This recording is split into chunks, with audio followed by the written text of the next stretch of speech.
There she is, looking all resplendent. I've driven here, I don't know, maybe, I guess a couple hundred miles, and I've sort of got enough information to give you a little bit of a preview before we bring you a full review. Oh hello. I seem to have killed a little birdie. So there is the dead bird up close. You might have noticed that half of it might be missing, and the reason for that it's been chopped in half by the active vents. These vents here basically open up. They open and close. They stay closed when the car is not running to help the engine heat up faster, and they open up at speed to provide extra cooling, etc. And they actually serve a very important purpose. They can save you about 3 grams per kilometer of CO2. In this case, it didn't do any saving, especially for the bird. Oh dear, that's disgusting. Sorry about that. Anyway, we'll start with the outside of the car. It's got some nice touches to it. One of the highlights is the fact that it's got new laser headlights, as you can see right here, BMW laser light, and you can recognize them because they've got the blue finish inside. And if you look a bit closer, you'll see it's got a bunch of 7s on the reflector right there, which is a nice touch. That is not the best feature of the car though. One of my favorite things is the key right here. So it's got a bunch of hard buttons. One of them opens the boot, as you can see. This one opens the car, and I guess that one might set off an alarm or something. But better than all of that is the fact that it comes with this screen, which you can use to show you a bunch of different settings or information about the car, basically. So if I slide it up to unlock it, you can see I've just wandered into a setting that lets me activate the climate control system before I get in the car. So if you know that it's really hot outside and you don't want to jump into the car and be boiling, you can actually activate the climate control to either heat the car or cool the car before you get inside it, which is a nice touch. Plus you can see a bunch of other information about it, like whether the car's locked, open, whether it's got the lights on, how much range you've got, whether you need to put more petrol in, etc. So really nice key. Let's jump in and show you a bit of the interior. It's got gadgets galore in this thing. So what I'll do is I'll give you a quick tour of some of these. So first things first, up here on the instrument binnacle, that is a screen basically, and it's dynamic. So depending on what mode you're in, that will change. So in eco mode, it goes blue. On the rev counter, you can see changes to a charge and power gauge. In comfort mode, it goes back to what you'd expect from BMW. And in sport mode, it turns red, nice and aggressive. Very cool, and that kind of eggs you on. Let's look at this big screen up here. So what we've got here is a big, I think, what's that, 9-inch or whatever, big display. Normally you control that in BMWs with the iDrive system. You can do that in here too, but you can also, it's touch sensitive, so you can basically just prod at it and it'll do what you want, which is a nice addition. Sometimes it's you know, it's not always ideal to have just one way of putting in information, so it's nice to be able to, for example, go into your map and, you know, pinching to zoom, etc. And it's just a nice alternative to what you've got already. So other features down here, you can see the word ionic right there. Basically, it pumps ionized air into the car, which makes the oxygen nicer and makes you feel more relaxed, shall we say. This button here is a perfume button. So yes, the car does come with a couple of fragrances, so you can choose between, in this case, Blue Sweet number 1 and Authentic Sweet number 2. There are 8 different fragrances to choose from, and you can fit 2 into the car at any one time. They go somewhere in the glove box. Here's a box with the ambient air kit. I'll open it up for you. That's what they look like. Sorry, I'm trying to fight against the sunlight here, but yeah. So you can manually change these If you don't like the ones that are in there already, you just swap them out, which is a nice feature. Oh, really cool things up front. You know, you got your heated steering wheel, obviously, because it's a luxury car. You've also got a heated center console and a heated armrest, which is very nice. Plus, you've got the massage function down here as well. You just push that and the car starts to massage you. 3 different levels of strength and a bunch of different programs you can choose from. So let me hit that button again and hopefully that will come up. Yeah, you got your whole body activation, pelvic activation, back massage, shoulder massage, and it really does work when you're driving this thing. It's nice to be able to feel the car just sort of rubbing your back as you're cruising along. It's a nice touch. Right, one of my favourite things about the car, I put it in reverse so you can see the camera systems.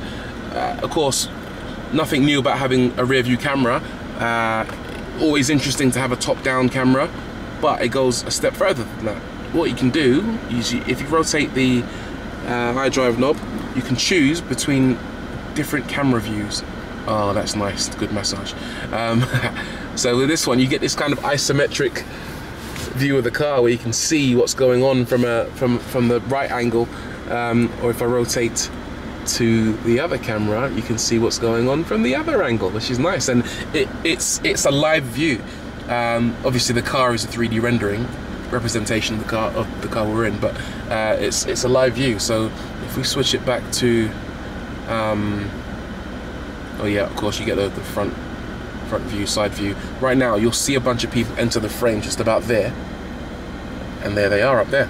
So it is absolutely a live view of what's going on. It's probably the cleverest interpretation of a car system that I've ever seen. It's a hell of a thing. You just keep rotating the knobs and you can. It's amazing. Right there you can see the other 7 Series cars behind ours, and there they are over there. Fantastic piece of kit, that. Love it.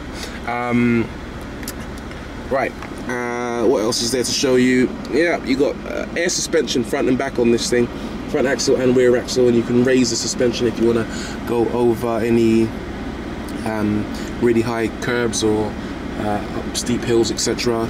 You've got the driving mode selector up here, sport, 2 modes of comfort, and Eco Pro plus adaptive. Adaptive is tied to a system up here, a camera that looks forward at the road ahead and basically calculates what kind of surface or terrain you're about to enter, and it will predict what best setting to apply in the suspension to make the best possible ride. I don't know how effective it is. The car feels very comfortable, that's all I can say. I don't know how clever it is at predicting the road ahead, but it's in terms of it generally working, yeah, absolutely, good job. Another really cool function in the 7 Series is gesture control. So if I do this and rotate my finger, you'll see it's increasing the volume. If I do this, it decreases the volume, and that's basically controlled via a camera system up here, an imaging system that looks down at the center console and where your hand position is, and it can interpret I think 5 different motions, 5 different gestures. So if I go back to my media, for example, I'll turn it up by doing that.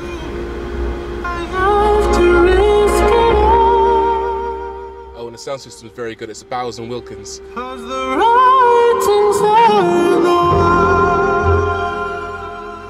Really, really excellent sound system. I'll zoom in on the speaker for you. Looks nice and sounds nice. Other gestures, well, you can do that and it will pause the track. That to unpause. And if you get a call, someone calls you in the car, you just dismiss the call like that. And I believe if you do the opposite motion, it will take the call. So gesture system is, it seems like a gimmick at first, but it works really well. You can just almost instinctively do that instead of reaching for a particular button on the dashboard. It's a nice touch. I like it anyway. Cool, so let's have a look around the steering wheel. This button here lets the car steer itself as long as you're doing over a certain speed, I believe like 30 miles an hour or whatever it is, and it uses cameras to view the road ahead and stay within the lane markings. That controls the distance to the car in front with the adaptive cruise control system. This one lets you go to the speed limit that you're in at the moment. So if you're doing 90 but you're not sure what the limit is, you press that and it will take you to the appropriate speed limit if you've got the adaptive cruise control system engaged, which is nice. Over here you've got the voice command system, telephone, and mode for your audio sources. Okay, that's the front. Let's jump in the back.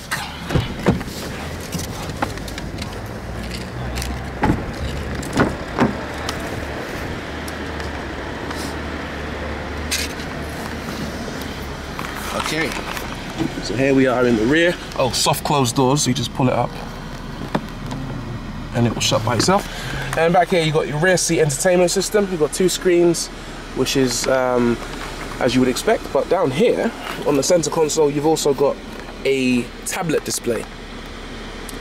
What this does is controls a bunch of features in the rear. So you can, I'll cycle through everything. You can change the interior lighting. You can cycle through different colors, make the car go green or purple or red or whatever you want from your interior colors. Sorry, I'm trying to fight against the sun here. If I go back home, I can also adjust the sun protection. Basically, I'll press the open all button and that basically opens the sunroof and the other sun protectors in the car. Go back home again and it lets you control the seats. Wow, it's so bright and reflective. Do you know what I'll do? I'll just remove it, shall I? Hit the eject button and up it pops. And you might be able to see it a bit better then, I don't know, or not, as the case may be. But basically it's a Samsung tablet, and you can carry this with you anywhere you go. You can use it in the car or at home or whatever. So yeah, I'll go into seats next to show you what seats does. Do you know what? I think it's gonna have to go on my knee. Ah, the sun is killing me. Right, yes, that's better. Kinda. Alright, so reflections aside, what you can do is you can adjust the seating. So I'll select the front passenger seat and you can drag it backwards or forwards, left or right, and if I point it at the seat in front, you can see the seat begins to move backwards or forwards. So you can give yourself more leg room in the back or annoy the front passenger. One thing you can't do is move the driver's seat with this. It would be quite dangerous. You can adjust the left or right seat at the rear and save a position once you're happy with it. And you can adjust many things about the seat. So lumbar support, the height of the headrest, pretty much anything you want really. So it's a nice toy to have. You can adjust the climate control system, change the speed of the fan. So you might have noticed it's got a bit quieter now that the fans aren't running. You can change the media, so you can listen to a bunch of different stuff. You can listen to music via headphones in the back if you want to. Passenger on the right hand side can watch TV or look at the maps. You can send maps from the front, from the back of the car to the front if you want to change the destination you're heading to, without the driver having to mess around with the navigation system up front. So it's a really cool system, and like I said, you can use it as a normal tablet as well. So if I go into apps, you can see it's a normal Android tablet, so you can download apps on it, put movies on it or whatever. And the system is compatible with screencasts, so you can use this or other tablet devices or mobile phones and have an exact replica of what is on the device's screen projected up onto the display here. I'll give you a closer look at how it ejects actually. Press the eject button and it just pops up like that. There's a little thing down there which pushes it out for you. When you put it back in, it locks it in place. Right, so in here you've got your BMW phone. Ooh, hello. Hadn't noticed that. Anyway, yeah, it's a mobile phone, I guess. That, as you can see, is Wi-Fi. You got in-car Wi-Fi, you got Bluetooth, obviously, and you can pair multiple devices to it and use the car as a hotspot. Back here, fridge. Oh yeah. So this will keep your wine or your water chilled, and basically help you arrive at your destination refreshed. You can control the level of cooling provided by the fridge there as well. So that's a really nice touch. So that, my friends, is the new BMW 7 Series. Like I said, no review this time, but expect one in the very near future. There'll be one on recombu.com if you fancy reading about it in the very, very near future. We'll also have a full, proper, in-depth video review at some point. I've driven the car already. My impressions so far are that it's very good. I haven't decided whether it's better than an S-Class as yet, but it's up there. It's a great car to drive. It's very comfortable, and BMW have tried to kind of marry up the luxury side of things with their ultimate driving machine philosophy, and it seems like they've kind of executed it very well so far. So you know, yeah,